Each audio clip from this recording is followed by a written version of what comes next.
Leg ഡേയിൽ ഹൈപ്പർട്രോഫിയും conditioning കൂടെ എങ്ങനെ ചെയ്യും? ആദ്യം ഒരു ഹെവി കോമ്പൗണ്ടിൽ തന്നെ സ്റ്റാർട്ട് ചെയ്യാം. ബാക്ക് സ്ക്വാട്ട്സ് സ്ട്രെങ്ത്തും സൈസും ഫോക്കസ് ചെയ്യാനാണ്. 6 to 8 reps 4 സെറ്റ്. ശ്രദ്ധിക്കേണ്ട കാര്യം, ഈക്സെൻട്രിക് കൺട്രോൾ ചെയ്യണം, എക്സ്പ്ലോസീവ് ആയിട്ട് എണീക്കണം. ഒരു മാസ് ബിൽഡറാണ്. അടുത്ത യൂണിലാറ്ററൽ സ്ട്രെങ്ത്, ബാലൻസും സ്റ്റെബിലിറ്റിക്കും വേണ്ടി Bulgarian split squats 3 set 8 to 10 reps.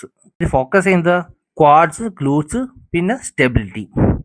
ഇനി posterior chain, hamstring and glutes, Romanian deadlift ആണ് ഇതിൽ ചെയ്യുന്നത്. 3 സെറ്റ് 8 to 12 reps. സ്ലോ സ്ട്രെച്ചും ആയിരിക്കും. ഇതിൽ ഫ്ലെക്സിബിലിറ്റി കൂടെ ഇമ്പ്രൂവ് ചെയ്യും. കാഫ് ഒരു ഇമ്പോർട്ടൻറ്റ് മസിൽ ഗ്രൂപ്പാണ്. അതും കൺട്രോൾ ചെയ്ത് 4 സെറ്റ് അടിക്കുക. സെയിം ഒരു 12 to 15. അടുത്തത് ഹൈപ്പർട്രോഫി ഫോക്കസ് ആണ്. ലെഗ് പ്രസ്, ഇത് 3 സെറ്റാണ് ചെയ്യുന്നത്. സെയിം ഒരു heavy weight 12 to 15 reps. Last set അത് ഡ്രോപ്പാണ്.